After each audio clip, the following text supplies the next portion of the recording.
Alagang Amoso, Associated Marine Officers and Seamen's Union of the Philippines. Ang programang para sa mga Filipino seafarers at kanilang pamilya. Maghahatid ng impormasyon, magbibigay ng inspirasyon, at tatalakay sa kanilang mga sitwasyon, kalagayan at iba pang mga pangangailangan. Alagang Amoso. Kasama si Camille Simbulan dito sa Radyo Pilipinas World Service at Radyo Pilipinas Radyo Publiko. Pagbati, magandang araw at welcome pong muli sa Alagang Amosup, ang serbisyo publiko sa radyong hatid ng Associated Marine Officers and Seamen's Union of the Philippines o Amosup at ng Radyo Pilipinas World Service. Sa programang ito ay pinag-uusapan po natin ang iba't ibang programs and welfare services ng Amosup para sa mga miyembro at dependents ng ating union. Tinatalakay din po natin dito ang mga napapanahong issue tungkol sa mga karapatan at kapakanan ng mga magigiting nating Filipino seafarers o ating sea-based overseas Filipino workers. Mga modern-day heroes po natin yung mga yan. Ang Alagang Amosup ay napapakinggan din po sa mga shortwave frequencies na 9.370 MHz, 9.925 MHz at 12.120 MHz. Sumasahim papawid din po tayo sa flagship station na Radyo Pilipinas Radyo Publiko 738 kHz tuwing linggo, alas 7 hanggang alas 7:30 ng gabi. Special shout-out syempre sa mga miyembro po ng Amosup at sa lahat ng mga Pilipinong mandaragat sa iba't ibang panig ng mundo na nakatutok sa atin. Alagang Amosup dito sa Radyo Pilipinas World Service at Radyo Pilipinas Radyo Publiko.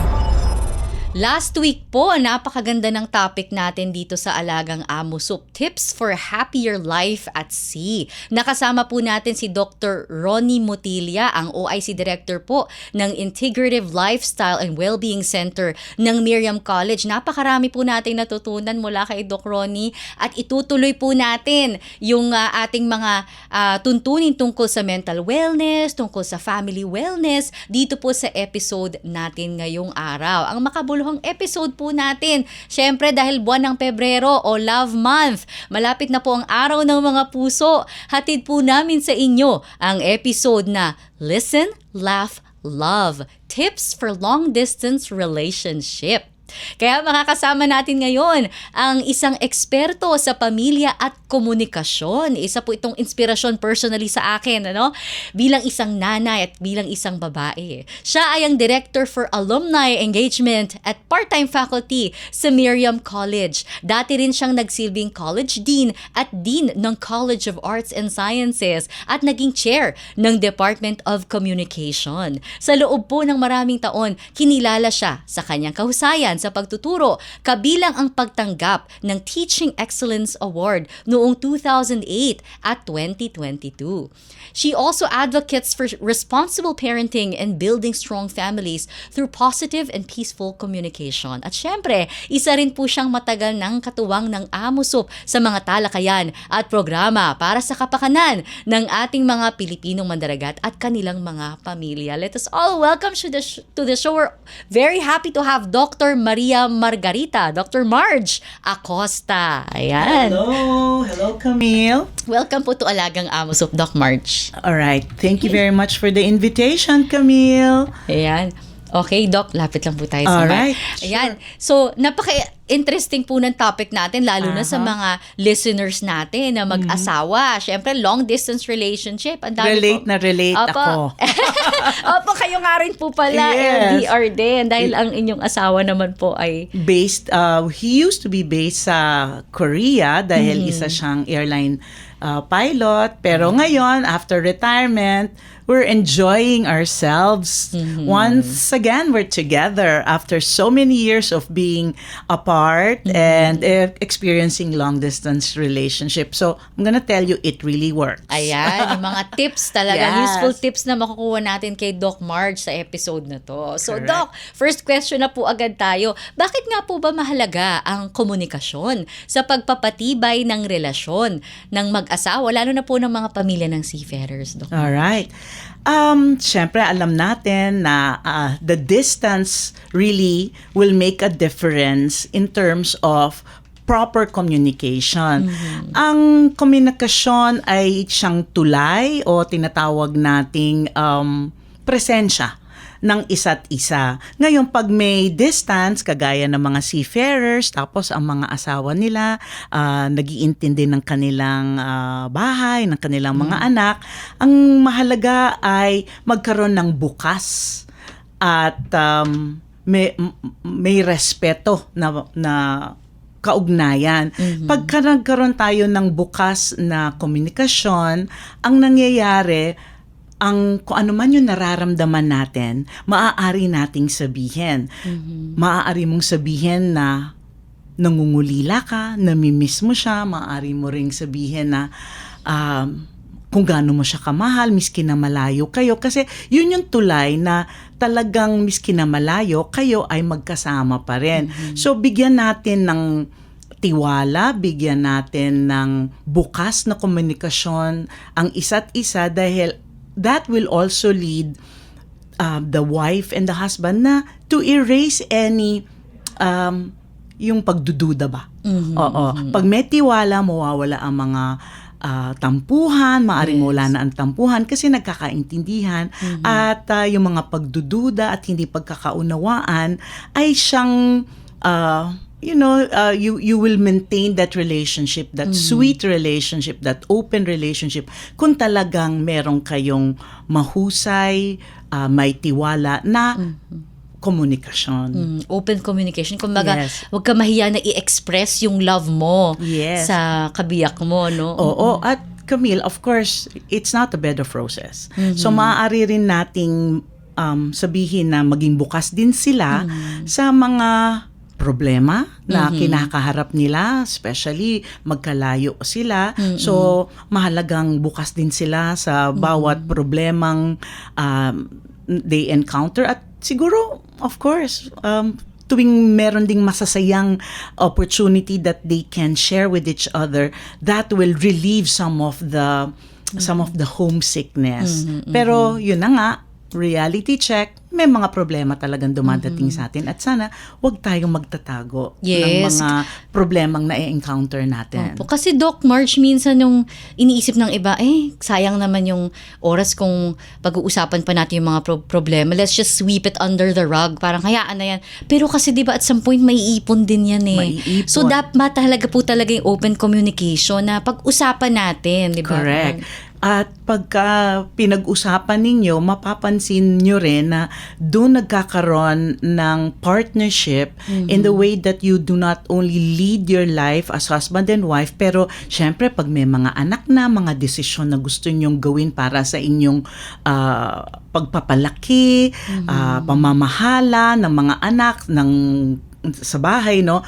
Then, nagkakaroon ng time na ang seafarer, yung kung sino man ang malayo, lumalakas yung loob niya na, parte pa rin pala ako ng pagdedesisyon kasi sinasama ako ng aking kabiyak o kaya I'm part of the decision making. Siyempre pag ganon, when you say na may responsibility pa rin ako dito sa decision making, lumalakas yung loob nila na parte sila, naiisip sila ng kanilang kabiyak, mahalaga sila sa buhay ng kanilang kabiyak kasi they respect the decisions of the other. Kumbaga collaborative na kahit Correct. hindi ka din nandito physically, pero yung may weight yung yung pagtingin mo or yung decision mo sa pamilya. Malayo, ngunit magkasama pa rin. Di ba? Ganda nun. Tsaka, buti nga po meron mga available na ngayon ng mga channels of communication, mga Correct. platforms, di ba? Video Correct. call na. We're very lucky to have It yung is. generation po natin ngayon. Well, generation nyo. But yes, we are lucky kasi nung panahon na ako'y nakapag-asawa at kami nagbubuo ng pamilya namin at kinailangan ding magtrabaho ng aking asawa sa ibang bansa, napakasarap ng feeling na anytime meron tayong media platform o kaya technology that will connect us. Yan, hindi kagaya nung unang panahon, napakamahal ng mga long distance calls, napakabagal Yes. ng mga snail mail. Snail mail. Ito, instantaneous, simultaneous, kaya. So, kung ano man yung kailangan mong sabihin, without of course disturbing the work Yes. of each other, di ba? Kaya mong, real time. it's as if hindi kayo magkalayo. Yes. Yun Kasi ang yung, maganda. yung father ko rin po used to be an overseas Filipino worker. Yan, na-destino rin siya sa Vietnam before. Kaya ganun nga na-experience namin na may ikukwento yung nanay ko, tapos ipapadala sa kanya. Tapos kapag nakarating sa kanya yung balita, parang tagal na. Kumbaga yung news parang okay, done that. Pero ngayon Pero nga po. simultaneous with everything that's going on, kayang-kayang magkaroon talaga ng partnership, and yung decision will come from you immediately, hindi nagkakaroon ng gap. Hindi, walang communication gap, walang time gap. Swerte tayo ngayon. Thanks to technology. Thanks to technology. So, bilang nandito na rin po tayo sa topic na to, no, gaano ka-importante po ba yung listening, pakikinig sa isa't isa para mas maging matibay yung relasyon ng mag-asawa o sa isang pamilya po? Okay. Ang pakikinig ay ang pag-uunawa ng nararamdaman ng inyong kabiyak. So, hindi mo lamang siya nadinig. Ang importante sa pakikinig is dala mo yung puso mo doon sa kinikwento o sinasabi sa iyo ng iyong kabiyak. Ang importante kapag ikaw ay nakinig ng buong puso, magiging mahalaga sa iyong partner na nakikita niya na may panahon sa akin ang aking kabiyak, ng aking asawa.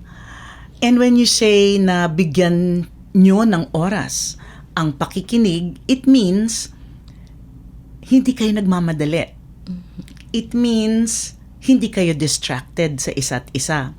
So, I guess it's the privacy of your discussion na hindi kayo nadidistract, wala kayo sa isang party, nung kayo'y nagtawagan, you find yourself in a proper place na talagang kaya mong makinig, kaya nyong dalawa na makinig ng buong puso. Now, of course, that one creates emotional connection. Kasi pag nalaman ng asawa mo na o ng iyong kabiyak, ng mga anak mo, na binibigyan mo sila ng panahon, hindi distracted, at may focus sa'yo, then yung value of love, the value that there is love between the two of you, tumataas yon. Now, if you will ask Camille, paano nga ba makinig? Ang importante ay just be in a quiet place kung kakayanin nyo. Yung nagkukwento, pabayaan lang magkwento. Yung isa, tumahimik ka lang, makinig ka lang ng husto, pero mahalaga na magtanong ka para maunawaan mo kung saan ba nanggagaling yung mga kwento, kung ano yung nararamdaman. Kailangan may tanong din yung isang partner so that there's full understanding. At maganda rin na yung mga nonverbal natin, well, if you're in a video call, paminsan nawawala yung mga nonverbal di ba? May konting gap. Yeah. Pero when you say naintindihan kita, alam ko kung saan ka nanggagaling. May acknowledgement. At wag muna kasing magsagot-sagot. Kailangan makinig muna. Before any comments, you really have to understand where the other person is coming from. Paminsan ang gusto lang nun talaga makinig ka. Yes. Not necessarily for you to comment. Ihinga sa'yo yung... Ihinga. Tama yun. Kung may dinadala siya, laking bagay din po kasi, hindi ba? Yes. And I guess yung pakikinig talaga ng buong puso will give the other person acknowledgement na mahal talaga ako, binibigyan ako ng panahon, binibigyan ako ng presensya, attention. That's very good. Yeah. Ayan. So, of course, Doc Marge, gaya nga na sinabi natin kanina, iba talaga pag long distance relationship no? Kasi, yun nga, yung kahit may mga available ng ganyang mga technology, iba pa rin syempre yung physical presence, yung warmth, no, ng partner mo. Ano-ano po ba yung mga simple pero makabuluhang paraan para maipakita yung pagmamahal sa araw-araw sa long distance relationship, kahit sa gamit yung mga technology, mga gestures, para po kahit pa paano maibsan yung pangungulila na sa isa't isa? Yes. Simple. Piliin ninyo na sana kayo yung una at huling babate sa isa't isa. Sa paggising ninyo, a simple good morning with a heart or with a smile. Pero di naman araw-araw masaya tayo sa paggising natin, pero bigyan natin ng konting consideration that at least you check on each other.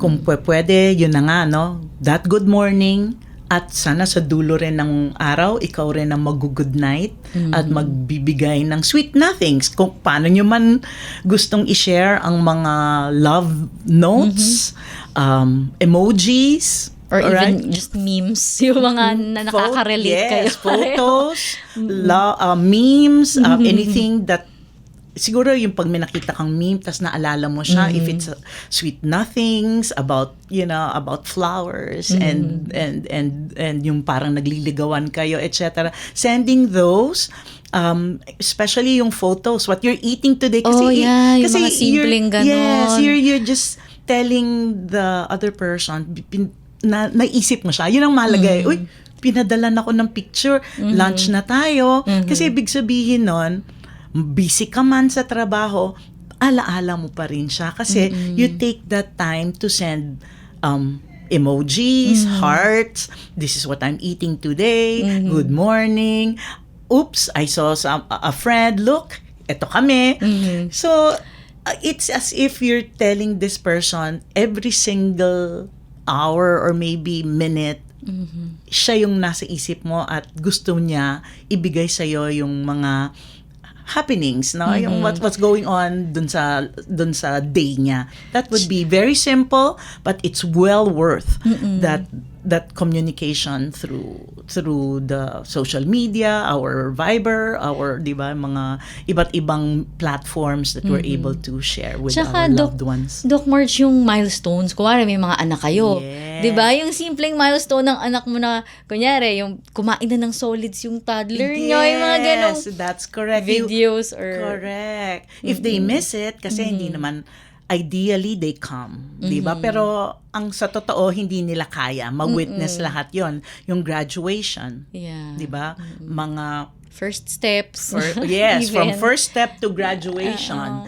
Ano ba talaga yung pwedeng ma-celebrate? So photos will keep your partner o yung iyong kabiyak informed of everything that's going on. What's unfolding in the family, para siyang walang namimiss. Parang nandun din siya. Parang nandun lang siya. Tapos when opportunity comes, isang tawag, isang hi, that would really make a big difference na maramdaman nyo na malayo man, magkasama pa rin. Priceless yung mga ganong moments. True. Pero Doc March, kasi may mga nagsasabi na naman minsan na okay din yung technology nga kasi ang bilis. Pero kasi since may time difference, may time na gusto muna magpahinga ni seafarer, tapos yung asawa niya gusto makipagkwentuhan. Paano kaya what would be what would be the best way to give way muna rin, Yes, oo. to a person to recover? Okay, time difference is really a challenge. Yes. But remember that you can also make a video of yourself. Ang galing na ng technology. It could be a voice video. Yes, kwento mo lahat. Paggising na lang ni husband or ni Catch wife. up na lang siya. Catch Oo. up na lang. It could be, now there's technology that you just press a button and you are not, hindi lang audio. May video at audio pa. At pwede mo pang iikot Pakita ng yun. ganon. So, walang hadlang. Sa totoo lang, ang distansya, dapat hindi siya humadlang sa pagmamahalan. Yes, may mga times tayo gusto kitang kausapin, but you have to consider that love means also giving a chance for the person to recover from hard work. At saka pag sinabing, wait, rest muna, kasi it also makes a difference pag ready ka physically. Then the emotions will also be happy. Kasi paminsan pag pagod na pagod, mabilis din ang frustration kasi dala nung pagod ng katawan. Paminsan nakakaapekto rin yun sa decision making, sa yung feeling of because tired ka masyado, yung heart, yung emotions mo rin parang easily, how do you call that, yung easily affected. So, let's give that time naman to our partners to recover. And when they are ready, don't worry, nandyan kayo face to face, but there are means to do other, siguro mga postings. Hindi naman kailangan real time palagi. Not necessarily real time. In fact, that will cause I've proven it na the relationship when you're finally together, after a few months or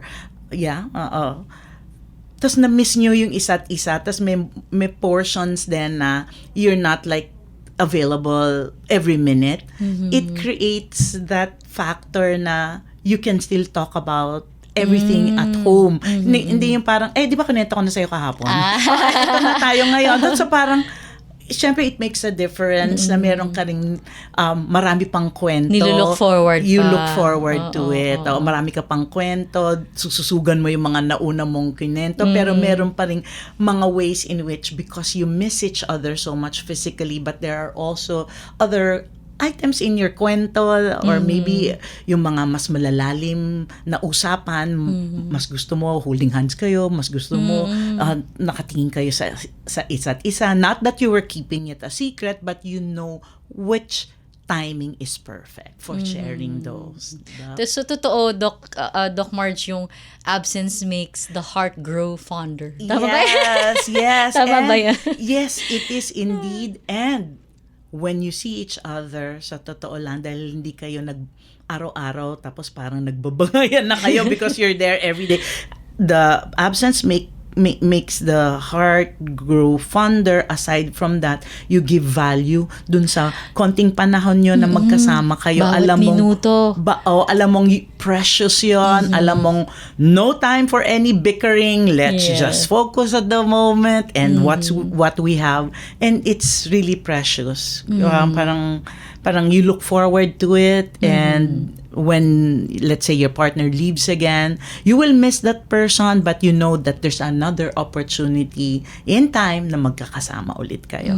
Yeah. Paano sa mga anak nyo, Doc Marge? Siyempre kasi pag overseas na yung husband nyo, you have to also, help your children cope with it. Kasi siyempre, di ba, iba rin na physically, miss namin si daddy. So, paano nyo po ginagawa yun sa experience nyo? Yes. Actually, nasanay sila. Kasi mag-asawa na kami nung airline pilot na siya. So, nung napanganak ko yung mga anak ko, sanay sila na within the day, gabi na dadating, or mga 3 days, 4 days out in international flights. Pero nung talagang naging base na siya outside of the country, the only means for me to really make sure na nandun pa rin yung kanilang bonding is really technology. I really needed to assure that every day they're able to talk to their father. May schedule talaga night. kayo. Consistency is the key. Totoo ka dyan. Camille, Consistency is the key. Yeah, part of good communication, yung talagang open communication, is to establish consistent and regular phone calls or messaging, kasi doon alam mo at this point or at this time mag-expect ka na ng good morning, at this point the good evening, at this point the call, kasi you look forward to it and you know na you can't wait for it but it's gonna happen, tapos magkukwentuhan na kayo. So maganda na meron tayong regular and consistent time for sharing. So mga anak ko, they'd look forward to the call, even good night, or if there are times that they need to also ask the father for certain things, maybe permission. Kasi Involved din talaga siya. That's the perfect word. Yung involvement. Kailangan ma-involve. Hindi pwede yung parang everything nasa akin na ako na magdedesisyon. Total, ako naman ang nasa bahay. So, ito, in-involve namin. Merong ganitong party. Paalam muna kay Papa. Merong ganitong event sa school. Let me check your schedule. Kaya bang pumunta? Kung hindi. So, yes, that's the word, no? Involved, even if malayo, involved in parenting, involved in decision making. Yeah. I love that. Talagang ang dami nating natitake note kasi ako rin syempre pamilya. Maganda talaga yung may involved, 'di ba? Yes. Yung talagang team kayo ng Partners partners in kayo. raising the children. Correct, correct. So Doc March, pag-usapan naman natin yung love languages. how Ayan. nice, Ano yes. po ba yung 5 love languages at paano po yun makakatulong para mas maintindihan ng spouses no yung needs at paraan ng pagpapakita ng pagmamahal sa isa't isa? Correct. So you mentioned it na ang love languages, 5 yon, ay ang paraan kung saan ang isang tao ay nagpapakita at tumatanggap, nais tanggapin no, ang pagmamahal. So this concept was introduced in the early 1990s by Dr. Gary Chapman. Ang maganda dito, for many years, nag-observe si Dr. Chapman as a marriage counselor. What works? What makes the love tank of the couples full? At nakita niya na merong 5 na kinategorize niya. Yung una ay words of appreciation. May mga tao na gustong tanggapin at magbigay ng words of appreciation as a form of love language. Ito yung nagbibigay ka ng mga malalambing na salita, mahilig ka rin mag-approve, very good. You're very generous with your words of appreciation, of noting how good the person is, how beautiful very, very generous. Words of appreciation. So, pag nagbibigay ka, parang na-realize ni Dr. Chapman na as you are a person who uses love language of words of appreciation, yun din pala yung gusto mo. So, pag ikaw naman ang binigyan ng words of appreciation, sayang-saya ka, gustong-gusto mo, and your love tank is full. Lalo na't nanggagaling yan sa mga mahal mo sa buhay. So, words of appreciation. That's 1. Number 2 is quality time. Yung iba namang mga tao gustong nagbibigay ng time. Bigay talagang they can spend the entire day with you. At yung mga nagbibigay ng time, gusto rin nila usually, you'll Bigyan mo spend sila ng time. with them. Okay. That's quality time. Susunod is the acts of service. So, nandun na tayo sa just spending time with each other. Yung acts of service, hindi lang time. Nagbigay ka pa talaga ng serbisyo. Kagaya nagsisilbi ka, nagluluto. Okay? Nag-aayos ng mga gamit sa bahay. Alright? Naglilinis.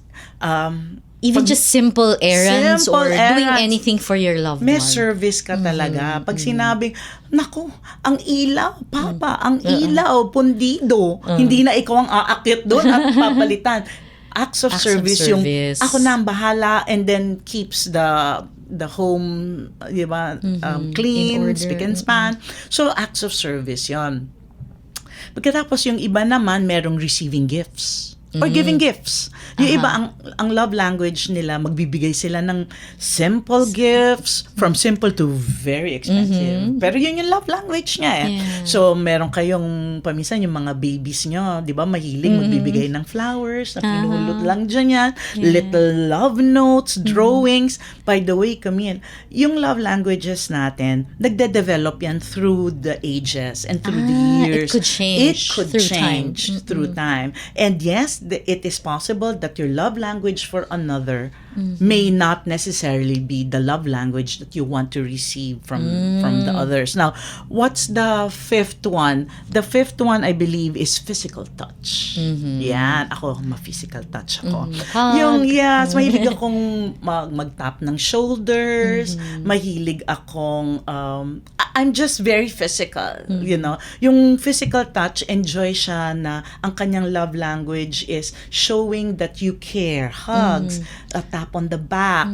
Or sometimes siya rin, ready siyang tumanggap ng mga physical touches na yon. Pero mapapansin mo yung iba, they don't want because yung space nila is very Personal sacred. space, Sacred yan. Pero okay lang. Meron mga, kaya ang maganda yan, tansyahin natin. Ano ba yung love language ng ating mga kabiyak? Ano yung love language ng ating mga anak? Kasi pag nabigay mo yon, then the You're love filling their tank, love tank. yes, is going to be full at makikita mo yung happiness, yung saya sa kanila. Dahil yun. So, it takes a while, kailangan makilala mo sila. Yeah. Pero eventually, pag tinanong mo, mamaya uwi ka, tanungin mo, what's my love language? Tanungin mo sa husband mo, tingnan mo kung tama. And then, ikaw, try to tell him, ito ba love language mo? Let's see. It can be part of what you can discuss, in fact. Yeah. And it's good because you let each other know what you appreciate, di ba? So, those are the 5 love Dun languages. pwede maging starting point, 'di ba, for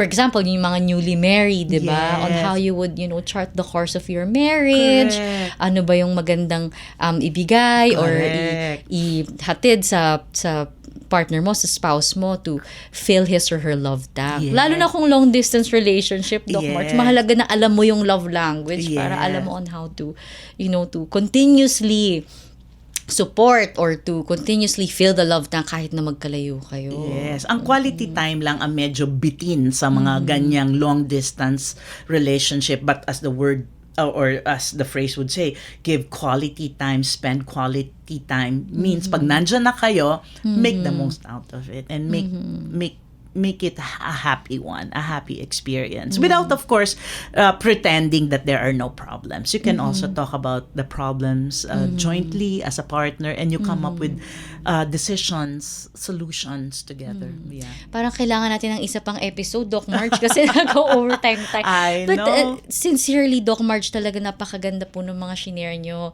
sa amin ngayon na tips for couples. Yan, parang ang sarap ng feeling, di ba? Pag natututunan mo on how I can love my spouse better, di ba? How I can better express my love. Correct, Ayan. correct. That So, is so true.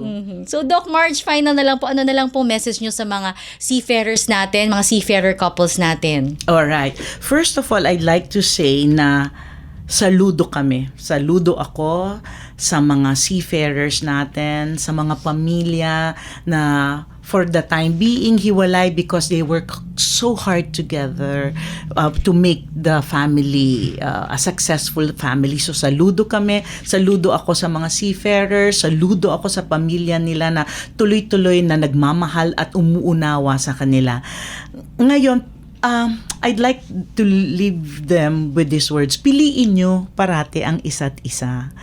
Ngayong malapit na ang Valentine's at sa bawat araw, piliin natin na magmahal ng buong puso, magtiwala, makinig ng malalim, at sana magtawanan tayo magkasama. Kasi that will ease homesickness, that will ease the stress and the problems that you have. Kasi ang maganda niyan, you may have problems, but sometimes you laugh at your problems because you know you can go beyond all of these problems. So, good Tsaka it afternoon. makes everything lighter. Yes, diba? yes. Kaya natin together. Correct. Yun yung strength nyo that you, as partners, kaya nyo. Ayan, thank you so Yes. much, Dr. Marge. Thank you also. Napakagandang episode na, meaningful, no? Ang dami nating natutunan, napaka-rich ng ating discussion this afternoon. Yes. And of course, sa Amusop, ang love language natin, service, di ba? Of course. And we love it, di ba? Yung Yes. talagang ang saya natin. Ang punong-puno rin yung love tank natin sa pagbigay ng serbisyo. Serbisyo sa Yes. ating mga seafarers and their families. Ayan. Correct Speaking po. of service, kung meron po kayong mga katanungan or gusto niyo po mag-reach out sa mga service units natin, nasa screens niyo po ang contact details ng ating Amusop Contact Center or ACC, ang ating telephone at mobile number sa Globe and Smart. Paalala lamang po, para sa tawag lang po ang mga numero na yan. Siyempre, meron din po tayong Amusop Official Facebook page and Amusop Official Facebook group. Ang mga episodes po natin dito ay na-upload natin sa Amusop Official YouTube channel. And for more information about our union, our service units or programs and events, you can go on our website, www.amosoup.org. Muli maraming salamat po sa inyong pagsubaybay. Salamat sa mga kasama natin sa Radyo Pilipinas, si Miss Susan Aizon, Milo Jonela, J. Arevalo, Hero Lucero, Erwin Peñano at Jerome Toledo, Justin Osayas at syempre sa kaamosoup natin na si Lara San Juan. Maraming salamat po Dr. Marge Acosta sa inyong oras at sa pagbabahagi ng inyong mahalaga at relatable tips na tunay na makakatulong sa ating mga seafarers at kanilang mga pamilya. And in general, syempre, sa mga tagapakinig natin na nasa long distance relationship. Kaya sana po marami kayong natutunan at sa ating episode ngayong araw, lalo na ang mga payo na maaari ninyong isabuhay sa inyong mga sariling relasyon at pamilya. Tandaan natin na kahit malayo sa isa't isa, kayang maging malapit ang puso kung may pagmamahal, pag-unawa at tamang komunikasyon. Sa maliit na paraan ng pakikinig at pag-uusap, napapatibay natin ang samahan at tiwala sa isa't isa. Pagbati rin po muli sa lahat ng mga miyembro at dependents ng AMOSoup na siyang inspirasyon ng lahat ng mga programa at serbisyo ng ating unyon. Atin din pong subaybayan ang programang Alagang AMOSoup sa Radyo Pilipinas World Service at Radyo Pilipinas Radyo Publiko 738 kHz tuwing linggo, alas 7 hanggang alas 7:30 ng gabi. Ako po si Camille Simbulan at ito po ang Alagang AMOSoup. All aboard sa talakayan. Palalimin pa ang inyong kaalaman. Alagang AMOSoup dito sa Radyo Pilipinas World Service at Radyo Pilipinas Radyo Publiko.